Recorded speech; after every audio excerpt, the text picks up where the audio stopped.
Anyway, Meg enters the picture again. It's October 2016, and he says that they lunched with Marco and his family, and he introduced her to a few close mates. It was all good. Everyone loved Meghan, and I'm sure they did. I think that she probably did make a good first impression. She knew how to do that. Emboldened, I felt the time had come for her to meet my family, and she agreed. First stop, Royal Lodge. To meet Fergie, because Meg already knew Fergie's daughter, Huge, and Jack. And so this seemed a logical baby step. But as we neared Royal Lodge, I got a word on my phone. Granny was there. Dun, dun, dun. Okay, so now he's got to meet Granny. And now we come to the dumb story about how she suddenly, out of realms unknown, was told that she had to curtsy. And this just flabbergasted her to the nth degree. Curtsy, what? What are you talking about? Okay, so here we go with our famous story. Granny had apparently popped in to Royal Lodge after church on her way back to the castle. Meg said, "Fun! I love grandmas." I asked if she knew how to curtsy. She said she thought so, but she also couldn't tell if I was serious. Well, you're about to meet the Queen. I know, but it's your grandma. But she's the Queen. We pulled into the driveway, drove across the gravel, parked next to the big green box hedge. Now this I found very interesting. Fergie came outside, somewhat aflutter, and said, "Do you know how to curtsy?" And Meg shook her head, and Fergie demonstrated once, and Meg imitated her. See, I think this is real interesting, because when they told Oprah about this, I don't recall Fergie coming outside to instruct her. I thought it was her and Harry on their own, trying to fumble together an introduction. I don't at all recall Fergie being involved in the story, but now we get Fergie, so that's interesting. There wasn't time for more advanced tutorial. We couldn't keep Granny waiting. So they walk in, and they keep Fergie and Harry keep whispering to Meg little quick reminders. This whole thing is just so rom-com. Do you know what I mean? It's like, what is this? This is, you go in and you use the manners that hopefully you have, and you don't embarrass yourself. That's how that goes. I mean, yes, okay, with the addition of the curtsy, all right, and, properly saying Your Majesty and then ma'am after that, it's like, okay, but that's not that hard. All you have to do is go in and be a decent human being. The Queen's not going to bite your head off. All right, I mean, I do understand the weight of meeting such a famous and wonderful woman. I don't want to downplay how exciting that probably was. But this whole scene where, they're curtsying outside and whispering little reminders as they all scuttle in, I just don't buy it. Anyway, just whatever you do, don't talk over her, we both said, talking over each other.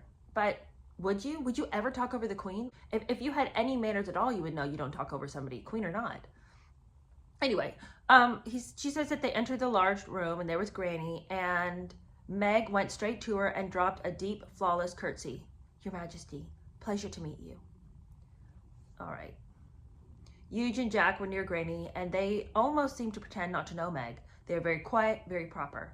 Each gave Meg a quick kiss on the cheek, but it was pure royal, pure British.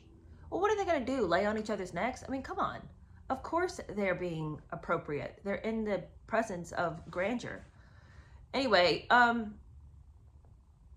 he said he was annoyed because there was some guy hanging around that he didn't know. He says the most self-centered line. Apparently the guy was a friend of Fergie's. Eugene whispered into my ear that he was a friend of her mom's. And he goes, okay. I looked at him hard. Brilliant. Congratulations on being present for one of my most consequential moments of my life. But what a self-centered thought. This guy doesn't have the right to be in the room. Anyway, Granny was dressed up for church, a brightly colored dress and matching hat. He didn't remember the color. He wishes he could, but it was bright. What difference does it make? Fancy. I could see Meg regretting her jeans and black sweater. And I was also regretting my shabby trousers. We didn't plan, I wanted to tell Granny, but she was busy talking about Meg's visit. Well, no one is going to slight you for not knowing that royalty, the greatest royal of all time, was going to be there, But perhaps if you made more of an effort, Harry, not to be so sloppy, you wouldn't find yourself in these degrading situations. Anyway, They ask about the church service. It's all a lot of pleasantries. Little talk this, little talk that. Granny asks Meg what she thinks of the politics at the time. It was the 2016 election and Donald Trump was running. And Meg says she thought politics was a no-win game, so she changed the subject to Canada. Granny squinted. I thought you were American. Well, I am, but I'm living in Canada for 7 years for work. Granny looked pleased. Commonwealth. Good, fine. After 20 minutes, Granny announced that she had to be going, and my Uncle Andrew, seated beside her, holding her handbag, began to escort her out. Yuge went with her, too. Before reaching the door, Granny looked back to say goodbye to Jack and to Fergie's friend.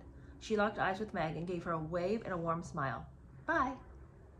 Bye, lovely to meet you, ma'am, as she dipped into a curtsy again. Everyone flooded into the room after she'd driven away. The whole vibe changed. Yuge and Jack were their old selves, and someone suggested drinks. Everyone complimented Meg on her curtsy. So good, so deep. After a moment, Meg asked me something about the Queen's assistant. Now, this is where, you guys, I'm sorry I've had to read so much. I don't generally read that much, but I'm trying to get us to this point here, where it's just like, you know, Meg, you really just don't know when you've overplayed your hand, okay? I know you want to give the vibe that you don't know anything about the family. You've never heard about these people. You know, you didn't even know that they existed on the planet. But now she says, who is the Queen's assistant? I asked her who she was talking about. The man holding the purse. That man who walked her to the door. Well, that wasn't her assistant. Well, who was it? That was the second son, Andrew.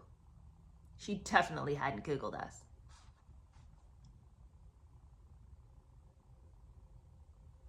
What?